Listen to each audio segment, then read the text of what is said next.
Hi friends, welcome to another episode of Liberate Lunations. My name is Eleonora, and today we're going to be talking about the Scorpio new moon that happens on November 4th with its peak time of 2:15 p.m. and that's for Pacific Standard Time. Now we are in the middle of Scorpio season, and this new moon is a pretty low-key one in my eyes at least. We have the ruler of this lunation, which is Mars, and its home sign of Scorpio, so it really presents an opportunity, strong opportunity to have the drive and energy necessary to materialize our goals and intentions. So without further ado, let's get into it.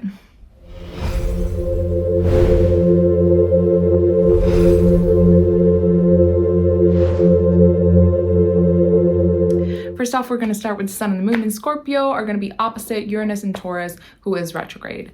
Now, with anything Uranus, even though this is a low-key lunation, this aspect does come to shake things up.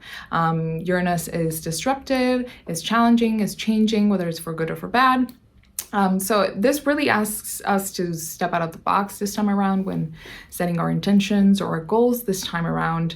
And also discover other ways to ignite passions inside of us, because we have both the sun and the moon there. So it's not only the fire inside us, our core passion, who we are, what drives us, but also what emotionally fuels us as well, what gives us the energy to be emotionally invested in things. And both the sun and the moon are in Scorpio, so they're really they're looking for depth. So don't be afraid to dive deep. Next up, we do have Mercury and Libra, going to be sextiling Venus and Sagittarius. This is just cute. I like it. It's indulging in adventurous conversations, adventurous activities with people that you enjoy being around, whether that's yourself, your pet, your plant, your best friend, your partner, your dad, your mom, whoever it is, closest friends.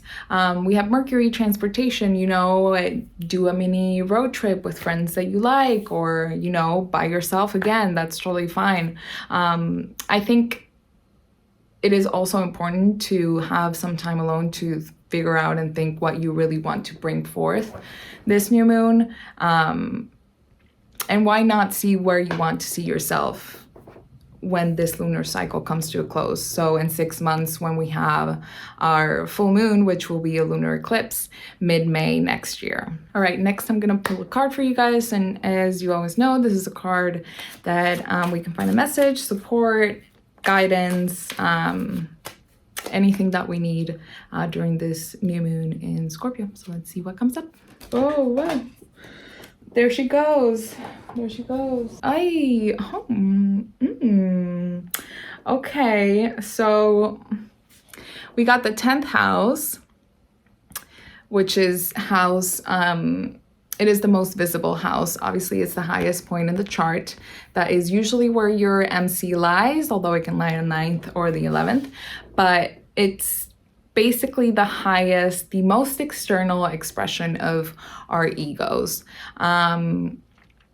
Sometimes people think the 10th house, the career, has to do with daily work, and that is not the case. As I have said before, 10th house is really about your public legacy, how other people see you, what you're leaving behind, what you want to be known as to the public eye. So 10th house, think about those stuff. Maybe some of you are having career opportunities that are coming up. I would recommend looking at your chart and looking where your 10th house lies, the sign, the planets that are in there, what planet is ruling your 10th house. So for example, we have a new moon in Scorpio, right? So for Scorpio 10th house, you would have to be in Aquarius risings. So Aquarius risings, pay attention to your 10th house, what planets you have in Scorpio, or where is Mars in your chart, and that's going to determine how the 10th house kind of unfolds in your life.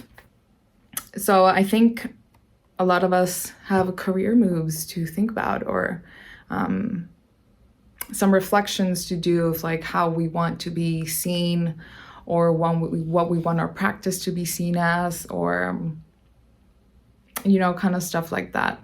Our crystal to recommend is going to be lapis this time around. I love lapis, helps connect, with your truth. align yourself with what you really think and what you really want to put out in the world. It helps enhance intuition. It helps enhance your third eye chakra. It helps connect with your guides, your spirits, and it helps balance not only yourself, but your relationships around you as well. For events to recommend, please make sure to check out our description box below. We have great new moon events that you will not want to miss, both in person and live stream. All right, guys, that is it for this new moon in Scorpio. It's gonna be cute, it's gonna be nice. It's kind of the calm before the storm. It's not gonna be bad, but things are gonna be shaken up a little bit after this new moon. So make sure to take the time and really put out intentions that you wanna see come to fruition. Dive deep within yourself, be well, I was gonna say be merry, but it's not really the holidays right now. Either way, I wish you the best. If you need anything from us, you can email us, call us, DM us. We are always here to help you with anything you need. And then that, I hope everybody is safe, healthy, and happy. I'm sending everybody much, much love, many, many blessings, and have a very happy new moon.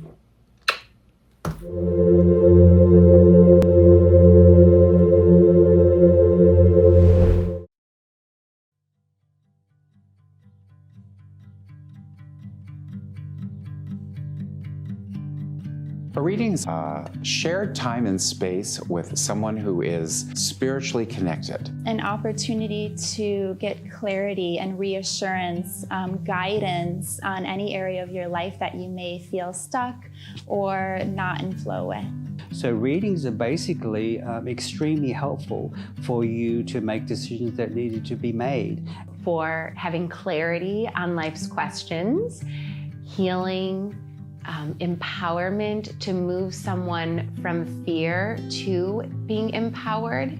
When you're feeling stuck, when you can't answer the question yourself, when you find yourself in a little bit of a spin out. I don't think there's anything that a reading is not good for.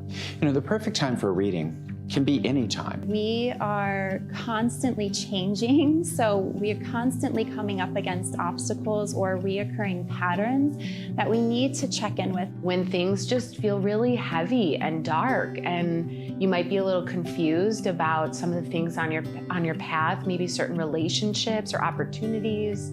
So we all have blind spots. So when you find yourself in a blind spot, that's a really good time to get a reading. So readings are good to check in to find out where your progress is through the eyes of someone else who's holding you in the highest good for all concerned.